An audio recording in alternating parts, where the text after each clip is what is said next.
Welcome to Jimmy's Jobs of the Future. Today is one of our most interesting guests with Tom Rowley, the founder of Backstory. Tom quit his dream job at The Economist 6 months ago to start London's newest independent bookstore. We followed Tom's journey on Substack, where he's been writing every week about the entrepreneurial journey of starting something that he admits he had no idea how to do beforehand. He's used crowdfunding, raising $25,000 to get the idea off the ground. It's one of the most interesting stories that I think we've ever covered on Jimmy's Jobs of the Future, and I hope you enjoy it as much as I did recording it in store in Balham. Tom, welcome to Jimmy's Jobs of the Future. Thank you, it's great to be here. Now, you had a dream job at The Economist and you quit. Why is that? Two things really. One was quite a big thing, the global pandemic, right? Having gone from spending 10 years living out of a suitcase, as you do as a journalist, suddenly I'm living life, within 5 streets, 6 streets, like we all were. And I quite liked it. I quite liked suddenly, in London, knowing my neighbours. And I thought, this is interesting, and maybe this is the sort of lifestyle that I would like. But I don't think I would have given up this amazing job if it weren't for the second thing which happened, which was about 2 months after that, just as businesses were reopening after that first sort of really hard, harsh lockdown, bookshops reopened. And I said to my then editor, I'd love to write a piece. I've really missed going into bookshops these last 2 months. So I went to one in Aldborough in Suffolk, the most beautiful bookshop there. I had the most amazing day. And it was on the train back from that, Jimmy, to be honest. I sort of had a kind of moment of epiphany, really. And I thought, crikey, this is what I want to do. And it was those two things coming together. And I think if they hadn't both happened at the same time, I probably wouldn't have done it. But that was it, really. And so tell us about the name, the backstory. Where did that come from? One of the kind of things which people mention within about 20 seconds, typically, when you say that you're opening a bookshop, they bring up the dreaded A word, yes. Right? Which, I'm not going to mention in full, but they bring that up. And so I think what a bookshop needs to do now is to be much more than just a typical retail store. It can't just be an environment where you go in, you buy something like you would, a plant or a thing of medicine or whatever. I think it needs to offer more, and the most obvious thing that I thought we could offer is the backstory. It's that you can get a book anywhere. You can get exactly the same book sent to you tomorrow in one of those little brown parcels with a fake smile on it, or you can have it given to you with love, with real interest, with knowledge, with a conversation about the backstory, about everything that went into that beautiful book, and about sort of the whole world that it belongs to, and it can become so much more than just this little bit of printed material that you have in your hands. And so talk to us about the process of announcing it, because you've used social media quite cleverly in lots of different ways. And so talk to us about that moment, because this was the first moment that I interacted with you as well, but of where you announced that you were doing it. Yeah. So it was funny. I sort of, I thought, hey, when you say that you're doing this thing, you get your 15 seconds or whatever it is now on Twitter. It's not even 15 minutes of fame, Yes. You interrupt this sort of hell cycle for a second and you get people's attention. And I thought, crikey, well, I better think of a way to kind of monopolize on that, or a way to kind of, once I've got people's attention, to keep it. And so it was at the bus stop going into work the day before I handed in my notice. I thought, well, everyone seems to be doing a Substack these days. Everyone seems to have a newsletter. Why don't I do that? Because I'm going to have this weird kind of interregnum between quitting my job and having a physical shop that people can go to. Why don't I, do what the only thing I sort of know how to do, which is to kind of string a few words together. Why don't I do that and sort of take people on the journey with me, rather than pretending that I know what I'm doing, because I really don't. So I thought, what I'll do, I'll put out a tweet just saying, this is my mad plan, this is what I'm going to do. But then also, and I'm so glad I did this, in that same tweet say, and sign up here to kind of follow along the journey, because I think so many more people did that because it was in that first kind of, oh, wow, goodness, this is a weird thing for someone to be doing moment. Going, if I then followed up 2 weeks later with and now I'm launching a Substack, please. So, I think you've got to, sometimes in life, you've got to recognize your moment and kind of seize on it. Yeah, I think it's interesting. So many of that are kind of like personal news klaxon, which has become like particularly journalist cliche on kind of Twitter. But and so many say I'm leaving and more news on where I'm going. And I always think, sometimes you've missed the boat there slightly, that bridge that you talk about, which is so interesting. And so you write the Substack every week as well. So it's taking your skills as a writer, as a journalist, and making it interesting. And I send it to lots of people and always enjoy it landing in my inbox on a Sunday, because it's so informative, and there's so much that you don't know about a business. You sort of look at it and you think, well, selling books relatively straightforward perhaps, but actually I remember the one about what was it, IBAN numbers and so on that you said I found weirdly compelling. But talk to us about how do you go through the process of like, what am I going to write this week, because you're also becoming a content creator as well. Goodness, yes. It's funny. I mean, people used to ask when I was a journalist, how do you come up with your ideas? And sometimes people ask now, how do you decide what to write in a newsletter? And I never sort of sit down and think, goodness, what am I going to write? It almost always comes to me just by people asking me questions. And I think that's usually the best way of even when I used to write articles, you always think, well, what do people want to know? What's the next logical question after that question, and things just sort of flow from there. So it was really, I mean, I was amazed by the kind of interest in the nitty gritty that people sort of expressed really early on, but also in stuff that maybe might seem obvious. But one friend of mine in a bar said to me, "So where do you get the books?" And I thought, right, well, better tackle that one early on. And, sort of talking through the whole process of striking up relationships with publishers, how that works. Surprisingly, it surprised many authors, I think, how kind of antediluvian the whole publishing industry still is, and sort of back in the 1920s in terms of the distribution model. And I think, people have just enjoyed that slight sort of raising of the curtain.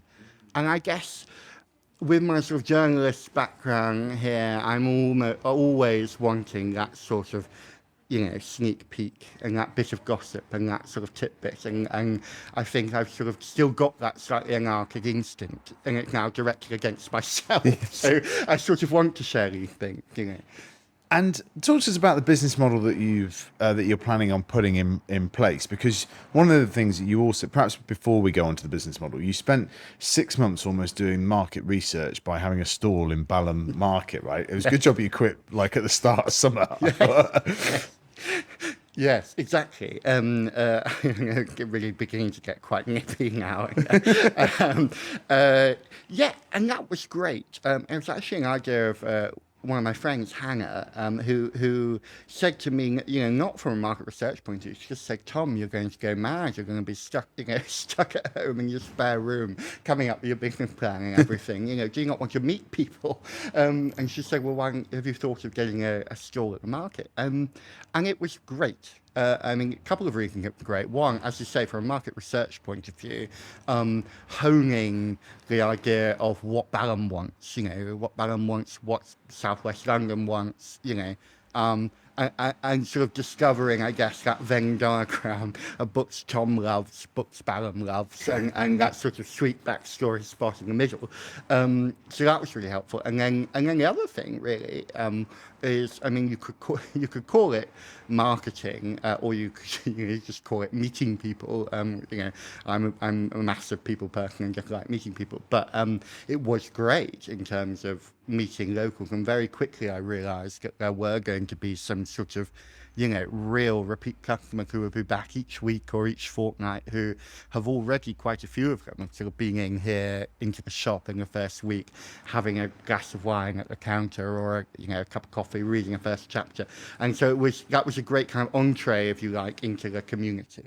I'm glad you brought up the bar there, because the producer on the show, Leo, said that he thinks it's everyone's dream in the UK to either own a pub or a bookstore. And you've managed to merge the two together, which is particularly ingenious. Yes, with absolutely no experience of doing either of them, and as my staff will attest, I think we're all on a very steep learning curve here.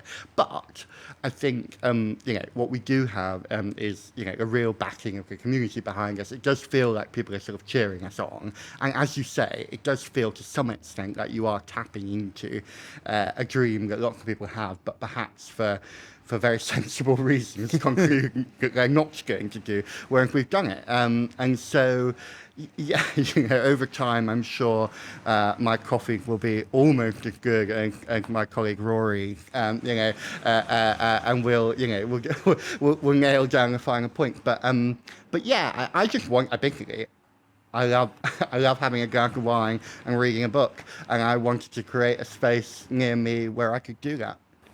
Yeah, and allow everyone else to enjoy it as well. And so the business model more broadly, you've talked about community and how important that is. It's not just going to be about selling books, is it? Yeah. What events have you got planned and so forth? Well, I mean, we're very, very excited to be kicking off in November with Marina Hyde and Craig Brown, both here in person, talking about their new books. And I think I'm going to have to be careful not to be too much the little child in the sweet store, desperate to invite all these people that I just really, really want to meet and talk to.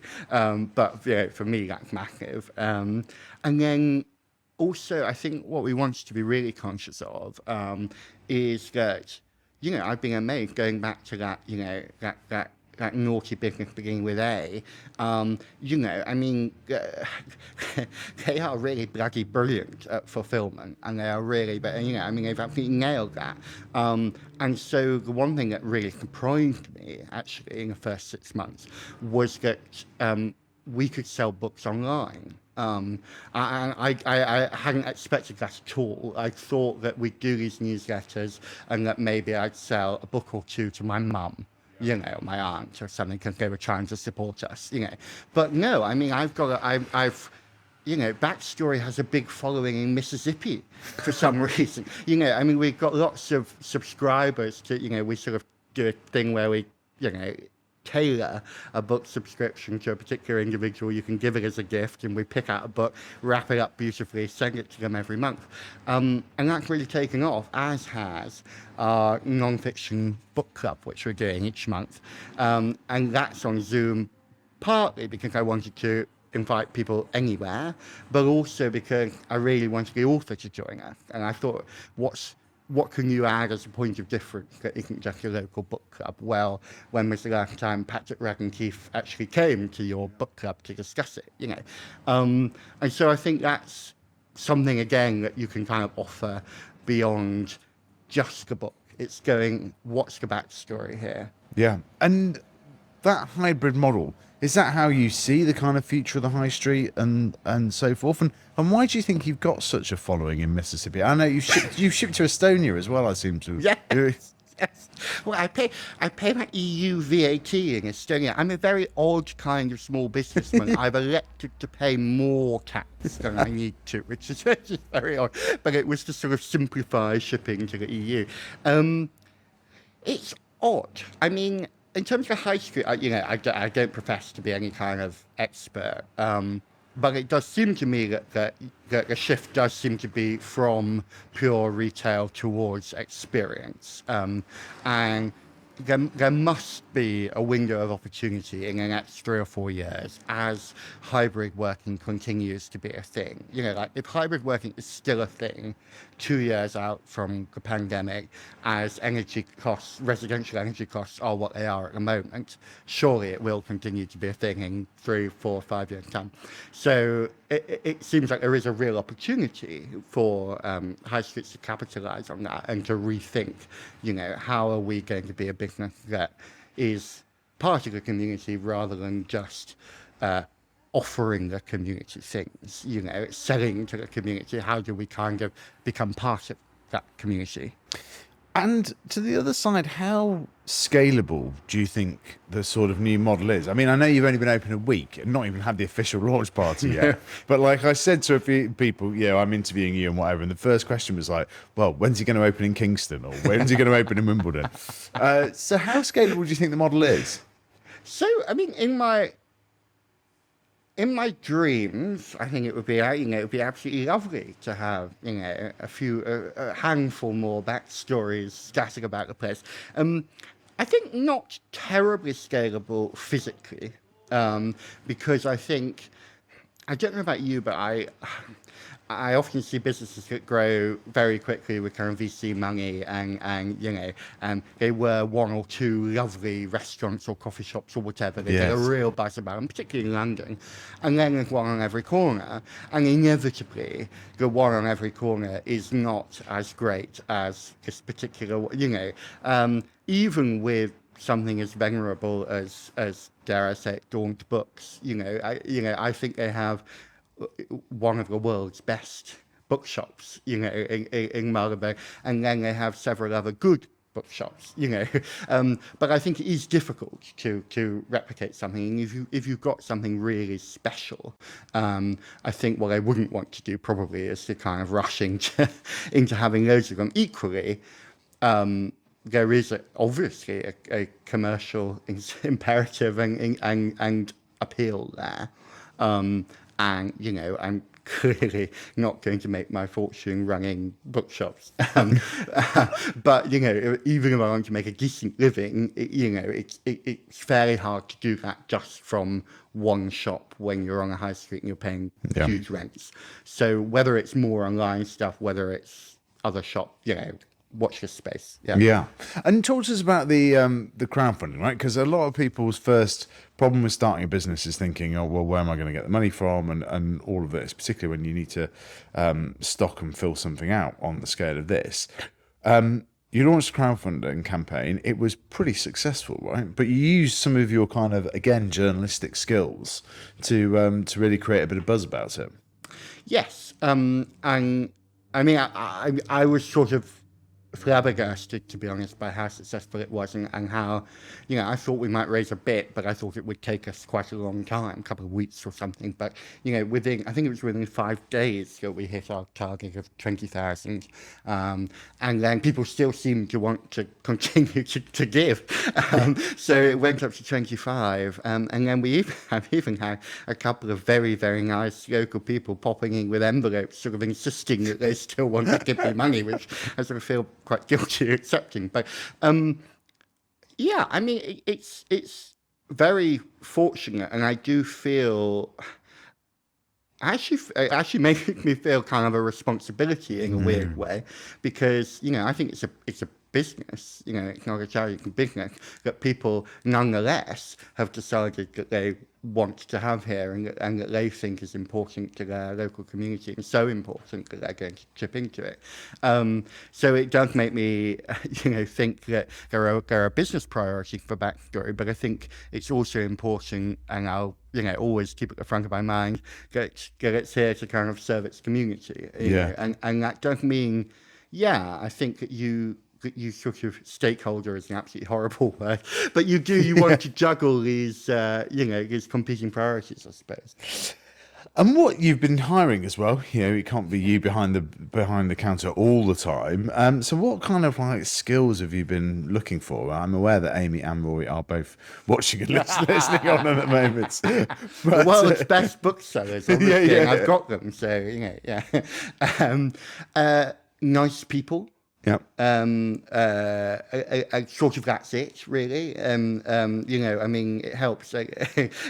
Current company included, it helps if they can string a sentence together and like reading and, are competent and all that kind of stuff. But, I think as a punter, when I go into a shop, the one thing that really turns me off is if someone's a bit grumpy or doesn't have time for me or, looks like they'd rather be somewhere else. And the one thing, I'm happy to put up with almost anything if someone smiles at me and I feel like there's a genuine human interaction there. Plus, I mean, I'm working sort of like 6.5-day weeks at the moment, where we're going to spend a ridiculous amount of time with each other. So I feel like we've got to rub on, and actually kind of get along together. So, yeah, I think. And how did you recruit them? Was it through the Substack? It's interesting, yeah. I mean, so the sort of part-timers who I've hired very recently, that was through Twitter and Instagram, and I put a big sign up in the window. But I think that today so much of it is sort of shared on Twitter and social media, and it gets out that way.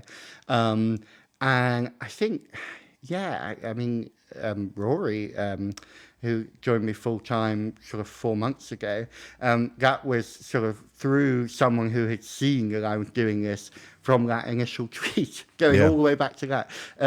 And I have to say, doing it so publicly has been kind of daunting at times. And I mean, sitting here talking to you, I have no idea whether I sound coherent or not, but there are, a million things going on in my head that I have to do today. And I really feel like, that I don't know what I'm doing yet. But, so it's been daunting and exposing in that regard. But it has been great in the sense that I've been flooded with sort of offers of help. So from, that initial introduction to Rory to the fact that, an architect got in touch with me really early on, seeing what I'd written about on Substack and saying, we've wanted to do this for so long. We'd love to be involved with a community bookshop. She's down the road in Norwood, and she has this amazing studio called, A Small Space. And she said that she really wanted to get involved with it. So all of these people have kind of come quite organically, actually. That is amazing, and I can imagine that's probably been the best part of the journey, is the people that you've met along the way. What's been the worst part? I thought you might ask. Well, I mean, to be honest, I can picture a scene in my head here, which was about 9 nights ago, just before we were opening, and everything in here was still a complete mess. There was sort of like, builders stuff all over the place, didn't really know what we were doing, didn't know where everything was going. And then we got a delivery of tables, which we were going to put the sort of best-selling books on. And we suddenly realized they were about kind of 20 centimeters too tall, and that, unless we were going to have a customer base of giants, we were really going to struggle. And, I sort of called the architect and we talked about this, and the solution was essentially, that I should make like my 5th trip to IKEA in about 2.5 weeks. And I was sort of all geared up to do this, having been in a shop that day from kind of like, 6 a.m. until, and this was like 7 p.m. I actually hired a zip car. I sat in a zip car around the corner, and I just sort of had like a moment of like total sadness and silence and not knowing what to do. And then I said, no, you are not going to IKEA. And I didn't. And I went the next day, and I just, it's that kind of thing. It's when you suddenly, you go from being a professional with a whole bunch of, support staff and departments around you, you suddenly realize you are your own IT department, you're your own HR department. You are, there's no one, there was always in my previous job, there was always someone just very competent who you could just call and say, this isn't working, can you come and fix it? And to be honest, it's that kind of stuff, because I'm, sort of wordy and a bit geeky and kind of like people and books, and I'm not really good at fixing things. And it's that kind of thing. And maybe I need some sort of supremo who can come and do that sort of thing, or maybe I just need to get better at it myself. But that is it, though, isn't it? As an entrepreneur, you're head of sales, you're head of HR, you're head of marketing. Yeah. Like it is like you do all the jobs at the beginning. Yes, exactly. And it's sort of like, I mean, in a weird way, it's kind of fun. I mean, there are also moments where you can think, what the hell am I doing? My life could be so much simpler, and I could earn so much more doing almost anything else. But there are other moments where it's actually quite nice to come into this thing which is your own and to have to do everything. And for once in your life, actually, for things not to be kind of laid out for you, or for you to be, the Economist's man sweeping in to inspect this thing with everything having been carefully arranged before you coming in. You actually are going in from the bottom, and you are kind of like persuading Penguin or Hachette or whatever that they should do business with you, and that they should damn well increase my credit limit, or and what you can't do anymore is send an email with Economist journalist in the subject line and expect the CEO to pick up the phone in half an hour. And actually relearning those skills has been, I mean, I don't know whether humbling sounds kind of crazy, but you see what I mean. I mean, it is actually nice to just have to rely on yourself and your own sort of skills and guile, and kind of try and figure a way through things, rather than I feel like for a long time in my life, I've been able to rely on cachet and the name of, the Telegraph or the Economist or whatever opens doors, and that's not the case anymore. Yeah, and you have to break through the doors. Yeah, exactly. And that can be painful, but having broken through them, also very rewarding. Yes. Yeah. Absolutely. And from the outside, and I've been a big fan since the first tweet and the first Substack, it looks like you've done it so well in terms of the market research and the crowdfunding and all the things that we've talked about to be sitting here, in the bookstore. What would you have done differently in the last 6 months? It's an interesting question. I think there are some logistics things, and this is boring, dull stuff that ends up actually being quite a big part of an entrepreneur's life. So, for instance, with the book club now, we're sort of figuring out, how do you sell a subscription to someone who walks into the shop on the till when you've set this system up so that anyone around the world can use their credit card to subscribe? It's that sort of thing. And I think it would have been thinking earlier on, how do I streamline systems and make things sort of run a bit more smoothly from the sort of physical to the online. Similarly, our website worked very well when it was the one thing that I had to do, and then when it was the one thing that Rory and I had to do, and now that it is sort of, for now at least, a kind of sideline or ancillary to actually what the main revenue stream at the moment is, which is this physical shop. It's not being updated nearly as much. So I think it comes down to processes, and it probably comes down to being disciplined. And I suspect that that's something that in time, I could and should learn. But for now, I'm not. I mean, the other big thing that I wish I knew before I embarked on this is how bloody difficult the world of commercial property is, and how, if you think you've ever had a problem with residential landlords, just wait till you try and take out a lease on a shop. I mean, I haven't even bought this shop, it was a lease, and it still took 4 months and sort of removed my remaining non-grey hairs, kind of negotiating with, as if I was, I don't know, buying some kind of palace or something, rather than, a 1,000 square foot shop on a high street in southwest London. But I mean, that was crazy, and I think that maybe there still isn't enough support for sort of small business people and for entrepreneurs just starting out. And I think there's a lot of forums, there's a lot of government advice, all that. But actually, when I was Googling very simple things like, how do I send a parcel to a customer in the EU? There was no real simple guide of how to get, I had to learn that myself, or something like, how do I go about leasing a shop? I think we could be a lot better probably as a country at enabling people who want to do these things to do them. Yeah, no, I think there's a lot of truth in there. It's hard at the beginning, right? And sometimes you think Google's got all the answers, and actually, like, it doesn't. And there's a lot of rubbish on there as well that doesn't actually help. If anything, it's a slight hindrance at points. Yeah, and I actually found, if anything, Twitter tended to have all the answers. I mean, it had a lot of it had a lot of idiots on there, and it has a lot of people who tell you silly things, but by and large, ask a sensible question. There will be someone who gives you a sensible answer, who will at least introduce you to someone who, that's how I found the agent who ended up finding this property and sort of guiding me through that crazy, mess that is the commercial property market. And how did you decide on the branding for it? Because it's very striking when you come down Balham High Street, right? It really sticks out.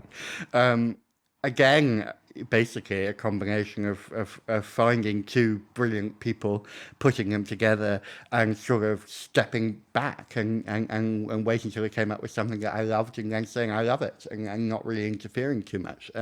I was very fortunate in that one of my good friends from the Telegraph days sort of creates visual identities professionally, and it does a lot of the Telegraph's branding stuff, called Dario Varengia, and he was sort of really on board with the project from the beginning and excited about it, and he came up with a typeface, and it's it's an exclusive typeface. It's been done for us, and then a combination of him and our excellent architect coming up with a sort of bold look for the shop. And my brief was perhaps a bit rambling, to be honest, but the one thing that I really wanted and made quite clear from the beginning was I wanted to be the opposite of a bookshop, where the door is closed, you open the door, bell tingles above the door, man sort of limps out, and sort of stares at you slightly, and you ask for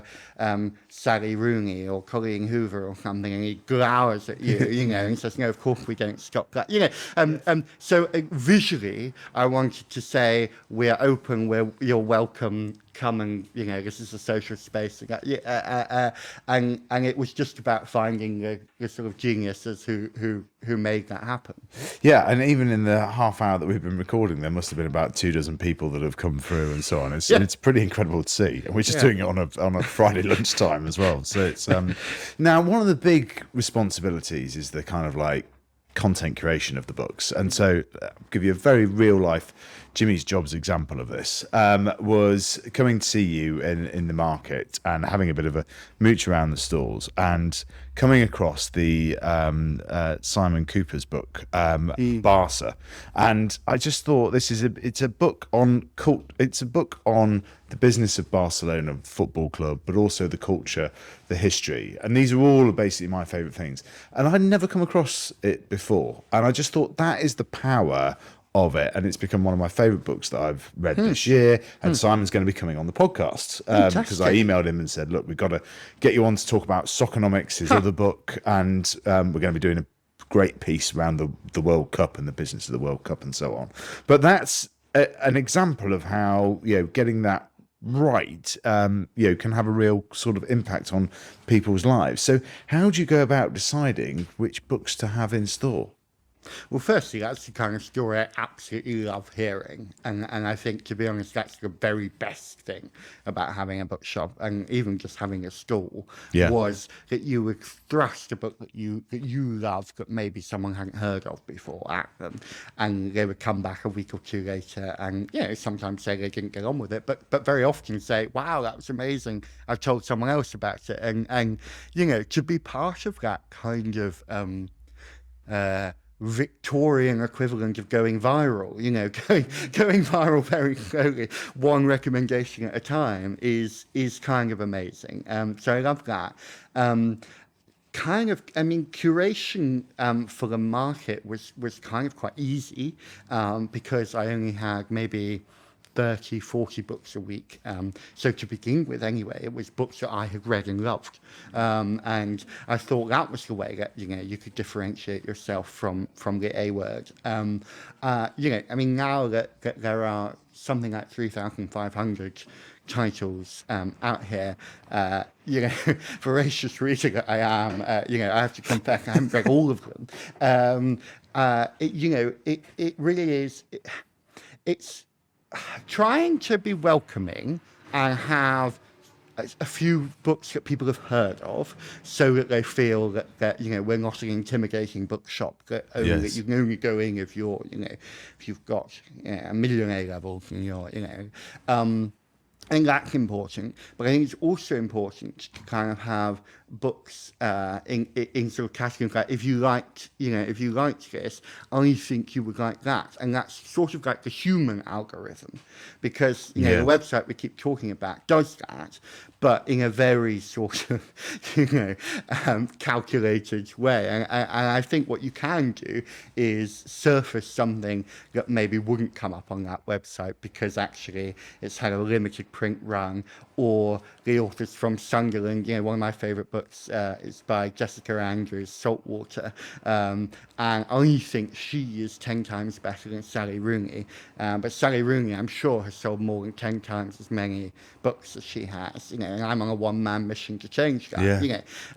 But it's that kind of thing. It's the serendipity, and it's being able to sort of, for someone to come in and say, I love this book, and for me to think, oh, you know what, we've got just the thing for you to try next. Yeah. No, it's it's pretty amazing to the human algorithm on that side of things. Great quote. Victorian virality as well. So a couple of quick fires to sort of finish with. Who's the most interesting person you interviewed at The Economist? Crikey. Actually, I thought that was a difficult question, but it's not. The answer has immediately come to me. It's a guy called Mike Barton, who is Chief Constable, or was Chief Constable of Durham Constabulary. And the reason that I thought he was fascinating was, the reason I went to interview him was because his was the only police force that was rated outstanding by the inspectorate. So there were 43 or whatever there were in the country. His was the only one that was any good, supposedly, or it was very good. So I wondered whether that had anything to do with him, and I wanted to find out, what made him tick. And the second reason that he was kind of fascinating was that he basically let me do exactly what you want to do as a journalist, which is just observe. And for my money, the absolute best journalism is when you're perched in the corner watching things unfold, and you get to kind of really get under the skin of what was going on. And so I spent a couple of days literally sort of as a fly on the wall in his office, seeing what was happening. And I thought the fascinating thing, there were many fascinating things, but the one real takeaway, which I've hopefully taking with me to this, is what he called kind of his bungee jump theory of management, which was that, you're a chief constable, you've got to be across everything, so you want to delegate as much as possible and operate at quite a high level a lot of the time, and empower people below you who, if someone has a good idea, they should get some budget and go off and try it in a small way and see if it works. But you also have to be the person who, you walk past and you see a bit of litter, you pick that bit of litter up, because if you don't, then why should you expect everyone? And I think, in a very small way, I like to apply that here. I find it, as Rory and Amy will probably tell you already, I find it impossible to walk past the table without being very OCD and rearranging it in pyramid style, so that the biggest pile is always at the centre, and they go down there. And that's the sort of thing that you notice the moment you come into a bookshop. You don't notice when you've been stood behind a counter for 7 hours. Yeah. But if we want to keep it up to that standard and for people to know that we really care about that, that's the kind of thing we have to be really on top of. Absolutely. No, that's really, really interesting. And this is obviously a very, very dangerous question, but we ask everyone that comes on the show. But what's your favourite book? I was trying to think of a clever way to ask it then, and I just thought I haven't really got it. It really is like, what's your favourite child? But I've got 3,500 children. Yeah. So it's not, prolific. I've got like a couple. I've got a sort of favourite book of the moment, which I think your listeners would definitely love and should read if they haven't already, which is Money Men by Dan McCrum, which is a brilliant book about the fall of Wirecard and about his whole investigation into Wirecard and how that all collapsed. And it reads like a thriller, and I mean, it's definitely the sort of business book of the year. And yeah, I think that's brilliant. And I've been recommending it to people who have no interest whatsoever in business or economics and who would never read the FT and who've come back to me and said that's a great book. For my money, the author who I will always make sure that I have on my shelf, and who, if someone comes into me and says, I just want a great book, and I will always give to them, is a guy called Nicholas Butler, and he lives in rural Wisconsin in America, and I think he knows people better than almost any author I've read, and he's just wonderful at conjuring up human relationships and what makes people tick, and those are the kind of novels that I love reading, and there are people like Elizabeth Strout who are great at that, Jessica Andrews who I mentioned as well, Sally Rooney, lots of people have read. I think Nicholas Butler is amazing, and his first book called Shotgun Love Songs, I would, to be honest, I would kind of challenge anyone to read it and tell me that they didn't think it was a great book. I'd love to hear it if they don't. But probably for my money, that's my favourite book. That's the best. And if you could, we've talked about some of the authors you've got coming to do events at the store, like Marina Hyde and so on. But if there was another one that you could get, who would you most want? It's funny, I was thinking about this earlier on. I mean, I read a really interesting just TV review last weekend by Hugo Rifkin in the Times about Michael Palin's new series on Iraq. And I thought it was really interesting because he sort of spotted the same thing which had occurred to me, which is that Palin is sort of like Britain's best journalist, despite the fact that no one thinks of him as a journalist. I mean, he's just absolutely wonderful at kind of getting to the nub of things and getting to the nub of what makes someone tick and what makes a place special. But doing it in such a sort of unassuming and self-deprecating way, without ever sort of editorializing or telling the camera what he thinks or telling the reader what he thinks. That we all sort of go along with this idea that it's sort of light entertainment or something. Yeah. But it's not. I mean, he really is wonderful at that. And sort of the one thing that kind of kept me sane during lockdowns was pacing around Clapham Common, listening to Michael Palin reading his travel diaries, his beautiful travel diaries of his sort of epic 1990s BBC voyages across the world, pole to pole, that sort of thing. And I'd be in April in a cold on Clapham Common, but in my mind I was in Peru. I was with Palin in Peru, and I think an evening with Michael Palin, come to Backstory. There we are. We'll make it happen. We'll put it on Twitter. We'll get all your community and my community to retweet it and like it, or we will try anyway.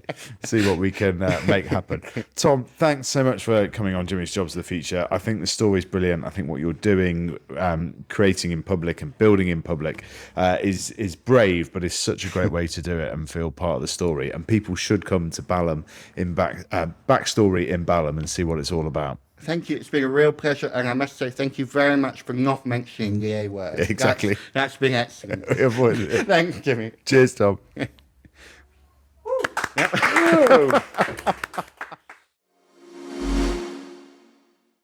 This show is made possible by the fantastic support of our various partners, and I wanted to thank the Octopus Group. The Octopus Group is a collection of 8 entrepreneurially minded businesses across financial services and energy, all founded on the one simple belief that people and the planet deserve better. They are intent on building a better tomorrow for future generations and are a certified B Corp, demonstrating they care as much about the impact of their investments as the returns they generate. I am proud that Octopus have backed this show since the second series, and they are the reason why we are now able to put such a professional show together. To hear more about what they do, it is worth checking out previous episodes with the founders Chris Hewlett and Simon Rogerson, or the CEO of their investments arm, Ruth Hancock. If you want to see how you could partner with us, go to our website at www.jobsofthefuture.co. And now on to today's episode.